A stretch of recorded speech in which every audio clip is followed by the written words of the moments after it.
نحمده ونصلي على رسوله الكريم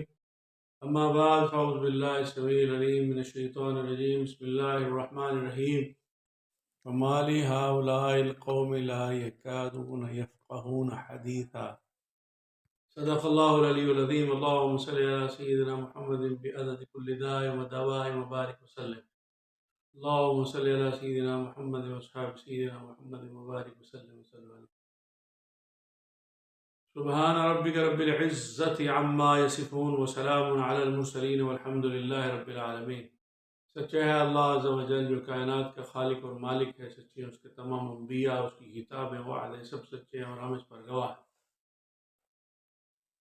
آج جس آیت مقدسہ کو ہم نے موضوع گفتگو بنایا ہے، یہ فقہ کے بارے میں چونکہ بات کرنے کا ارادہ تھا کہ فقہ ایک ایسا موضوع ہے جس کو کچھ حضرات نے وجہ نزاع بنا دیا ہے، اختلاف کی بات بنا دیا ہے۔ تو حالانکہ فقہ تو سیدھی سیدھی بات ہے، فقہ کو کہ سمجھنا، علم حاصل کرنا، مہارت حاصل کرنا، تو یعنی کہ سمجھ بوجھ کا نام فقہ ہے۔ تو فقہ کے جو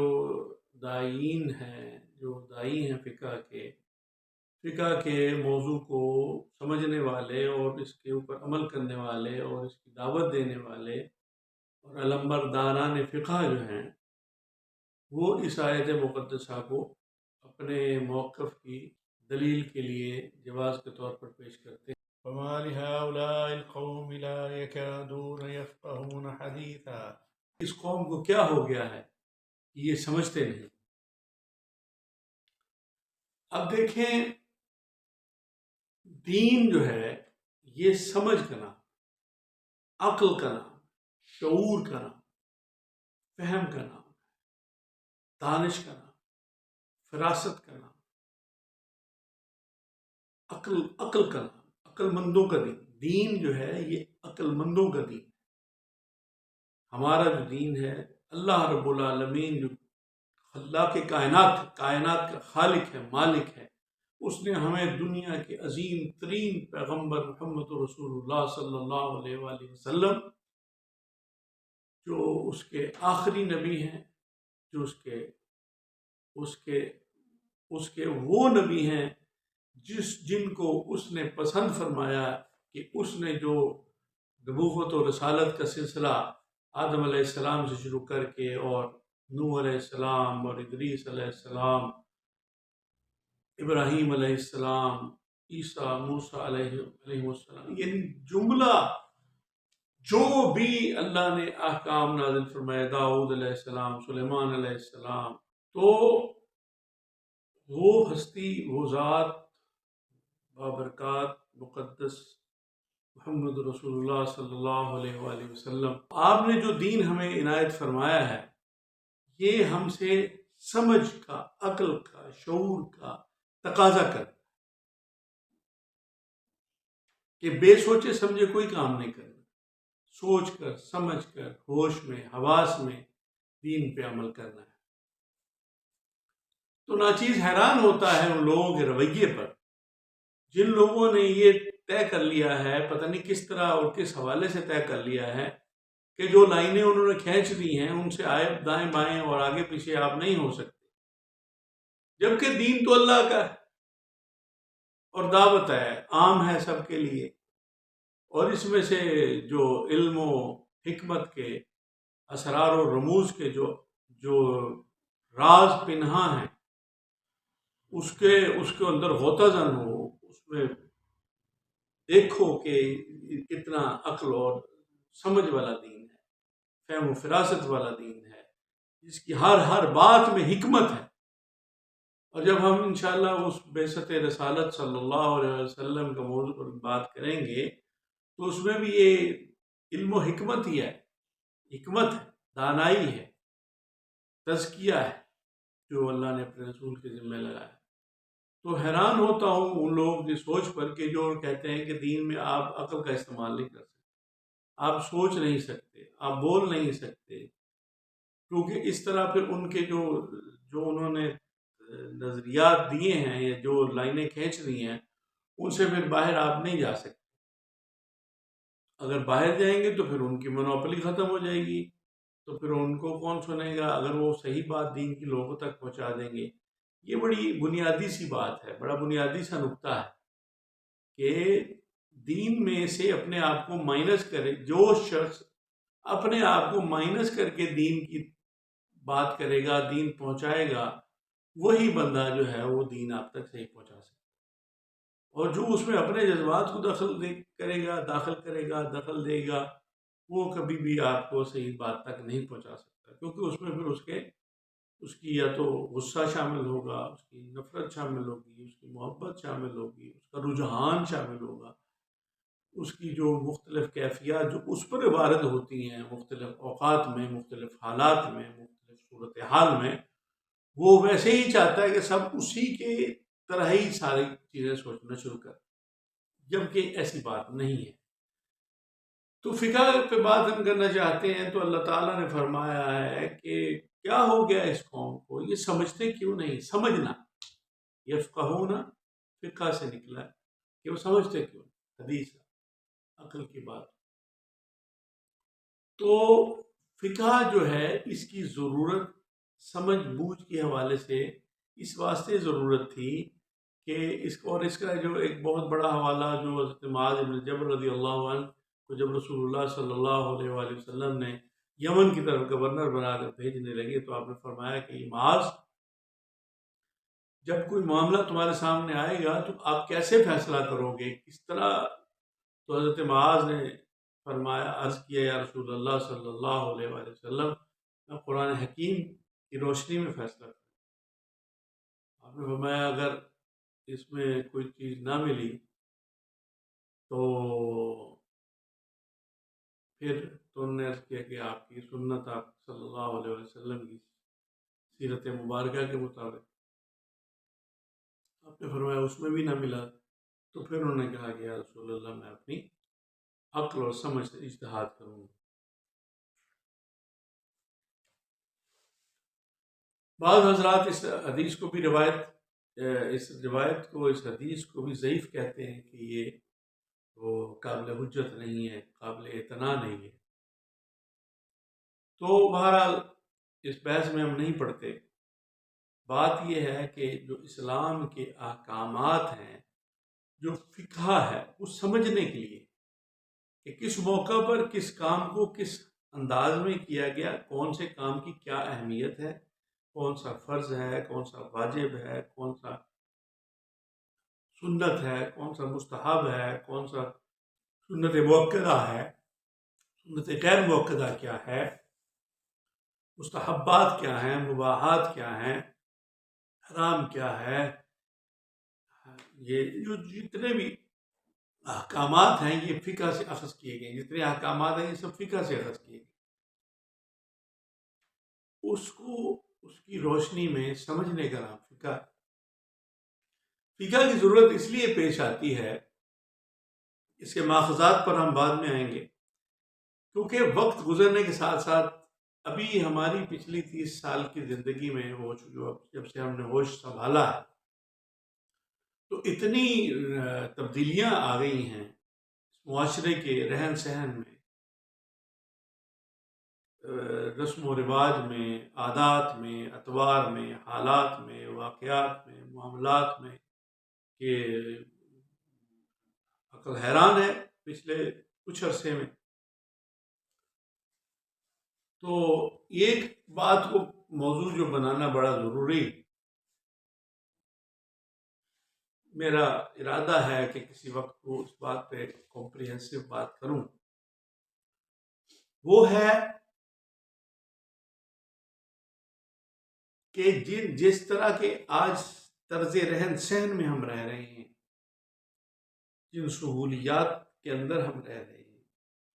آج سے 30 سال پیچھے چلے جائیں تو یہ 40 سال پیچھے چلے جائیں، 50 60 70 سال پہلے، تو 100 سال سے کم و بیش جو انڈسٹریل ریولوشن آیا ہے اس کے بعد سے لائف سٹائل کافی حد تک چینج ہو گیا. وہ انشاءاللہ اس پہ بات کریں گے. تو کہنے کا مقصد ہے کہ انسان جو ہے وہ انفرادی طور پر تو اپنے فرد کی حیثیت سے اس کے جو طرز رہن جو جس طرح وہ رہتا ہے، لیکن اصل جو فرد افراد کا مجموعہ مل کر ایک معاشرہ تشکیل دیتے ہیں، تو معاشرے کے اندر رہنے کے لیے کچھ تقاضے ہیں، کچھ حقوق ہیں، کچھ ذمہ داریاں ہیں، کچھ معاملات ہیں، لین ہے، دین ہے۔ اس کے دو حصے اگر کیے جائیں تو اس کا موٹا سا ایک یہ ہے کہ ایک عبادات سے تعلق رکھتا ہے اور دوسرا معاملات سے۔ عبادات میں حقوق العباد جس کو کہتے ہیں، جو اللہ تعالیٰ کے احکامات جو فرد سے تعلق ہے، اسپیسیفکلی جو فرد سے تعلق رکھتے ہیں، فرد نے ہی اپنے معاملات کو اپنی ذات کی حد تک وہ اس کا ذاتی معاملہ ہے، لیکن جو معاشرت ہے، معاملات ہیں، ان کے اندر زیادہ کچھ بہرحال عبادات میں بھی ضرورت ہے فقہ کے احکامات کی، اور معاملات میں بھی ضرورت ہے۔ تو کچھ حضرات یہ کہتے ہیں کہ حدیث چونکہ حدیث ہے، ہم حدیث کو ماننے والے ہیں، تو حدیث کو تم بھی مانو، اور اگر تم حدیث کو نہیں مانتے تو پھر تم فقہ کہاں سے لے آئے ہو؟ یہ مطلب ایک عجیب سا رویہ ہے۔ لیکن اگر آپ اس کی تھوڑی سی ہسٹری کو دیکھیں اور جانیں اور سمجھیں تو امام بخاری تقریباً 250 سال بعد رسول اللہ صلی اللہ علیہ وآلہ وسلم کے دور مبارک سے 250 سال بعد کا آپ کا تقریباً کم و بیش وقت بنتا ہے، گویا کہ 2.5 صدیاں۔ اور وہ آپ کہاں ہوئے، آپ نے کتنی دور بخارا، سمرقند بخارا، یہ وسط ایشیا کے علاقوں میں یہ علاقہ ہے، وہاں سے وہاں تک اسلام پہنچا، وہاں پر آپ کو لگن لگی ایک اللہ کے رسول صلی اللہ علیہ وسلم کی فرمودات، احکامات، آپ کی سنت، آپ کے الفاظ، آپ کا افعال، آپ کے اعمال، جو بھی سنت سے تعلق چیزیں رکھتی ہیں، ان کی گہرائی تک پہنچنے، ان کی تحقیق، تفتیش، یعنی یہ سارا ان کا ایک اللہ نے ان کے دل میں ڈالی، وہ سفر کیا پھر آپ بہت دور دور تک، تاکہ اللہ کے رسول صلی اللہ علیہ وسلم کے اقوال کو حاصل کریں اور مجتمع کریں۔ انہوں نے کہاں کہاں سفر کیا، کہاں سے کس طرح، وہ ساری ایک الگ تاریخ ہے، وہ حدیث پہ انشاءاللہ بات ہوگی تو اس پہ بھی بات کریں گے۔ اور حدیث کیا ہے، حدیث کے دائرہ کار کیا ہے، حدیث کا اطلاق کہاں کہاں ہوتا ہے، حدیث کی جو حجت ہے، حدیث کی حجیت کیا ہے، یہ الگ موضوعات۔ تو بات یہ ہے کہ دین جو ہے نا، یہ اس میں جب تک مجھے بار بار وہ بات کرنی پڑتی ہے، کیونکہ اب کچھ لوگوں کی ذاتی پسند اور ناپسند کا نام دین رہ گیا ہے۔ وہ کچھ حضرات اتنی جذباتی باتیں کرتے ہیں، اتنی اوپر تک چلے جاتے ہیں، آگے تک چلے جاتے ہیں کہ پھر ان کے لیے واپس آنا مشکل ہو جاتا ہے۔ دین اعتدال کا نام، اپنے آپ کو کنٹرول کرنے کا نام، اپنے نفس کو قابو کرنے کا، اپنے غصے کو، دین میں غصے کا تعلق نہیں ہے۔ ہاں، انسان کی فطرت میں غصہ بھی ہے، نرمی بھی ہے، کبھی لیکن بہرحال ایک اعتدال انسان کے رویے میں، انسان کے عمومی رویے میں اعتدال چاہیے۔ جبکہ دین کے معاملے میں کوئی شخص اپنے آپ کو حجت قرار دے دے، اور یا کسی خاص شخصیت کو حجت قرار دے دے اپنی طرف سے، تو یہ رویہ جو ہے، یہ دین کے معاملات میں یہ نہیں چلے گا۔ دین کو سمجھنے کے لیے دین کو سمجھنا پڑے گا۔ دین کو کسی خاص شخص کی، کسی خاص شخصیت کی انٹرپریٹیشن کے ساتھ جب آپ دیکھیں گے، ٹھیک ہے، دیکھ لیں، کوئی حرج نہیں ہے، اس کو دیکھیں، اس کو اپنائیں، وہ آپ کی اپنی ذاتی پسند ہے، مرضی ہے آپ کی، آپ فقہ شافعی کو اپنائیں، آپ فقہ حنفی کو اپنائیں، آپ مالکی فقہ کو اپنائیں، آپ حنبلی فقہ کو اپنائیں، آپ جو بھی جتنی اور بھی کچھ ہیں، لیکن لوگوں کو فورس تو نہ کریں کہ آپ یہ کیوں نہیں کر رہے، آپ کیوں نہیں کر رہے، ہم جو کر رہے ہیں وہ کر رہے ہیں۔ یہ جو رویہ ہے نا، دیٹ از ناٹ گڈ، یہ ایک ان نیچرل رویہ ہے۔ اور دین کی تعلیمات اور احکامات، اللہ نے اپنے رسول صلی اللہ علیہ وآلہ وسلم کو جو دین دے کے بھیجا ہے، اس میں بشارتیں دینے کا حکم، کہ لوگوں کے لیے آسانیاں پیدا، لوگوں کے لیے مشکلات پیدا نہ کرو، لوگوں کے اوپر اپنی مرضی، یعنی اللہ رسول کی مرضی ہی ہم پر عمل کر لیں۔ اب یہ جو بڑا باریک مسئلہ ہے کہ کسی کسی کی انٹرپریٹیشن، کسی کی سمجھ کے مطابق سب کو سمجھنا پڑے گا، یہ بس عجیب رویہ ہے۔ انشاءاللہ فقہ کے ماخذات پہ انشاءاللہ بات کریں گے، فقہ کو اخذ کہاں سے کیا گیا ہے، فقہ بنتی کیسے ہے، اور تو یہ جو رویہ ہے کہ جی آپ فقہ کو چھوڑ دیں، فقہ تو جو شروع ہوئی ہے وہ تو بہت پہلے سے، اور مدینہ شریف میں حضرت امام مالک رحمۃ اللہ تعالی علیہ 80 ہجرے میں، اور حضرت امام ابو حنیفہ رحمۃ اللہ علیہ اپنے وہ بھی 80 ہجری میں کے دور، یعنی یہ ایک صدی کے اندر اندر کی بات ہے، اور عرب کے قریب ترین علاقوں کی بات ہے۔ اور پھر آگے ان کے شاگرد امام محمد، امام ابو یوسف، اور ان کے شاگرد آگے پھر امام شافعی، اور امام شافعی کے آگے بعد میں جا کے کہیں امام بخاری ان کے شاگردوں میں آتے ہیں۔ تو اور اب حدیث کی کتنی قسمیں ہیں، ایسی حدیث کو کیسے کس طرح جمع کیا گیا، اور اس کے سارے معاملات پہ انشاءاللہ بات ہوگی۔ تو فی الحال فقہ جو ہے، فقہ کو سمجھنے کی ضرورت ہے، فقہ کا مطلب بھی سمجھنا ہے، اور فقہ کو سمجھنا بھی ضروری ہے۔ سمجھ کر سمجھنا بھی ایک سمجھ ہے، سمجھ کر جو نہ سمجھے میری سمجھ میں وہ نہ سمجھ ہے۔ تو آپ سے گزارش ہے آپ ہمارا چینل سبسکرائب کر لیں، لائک اور شیئر کر دیں۔ والسلام علی من اتبع الہدی۔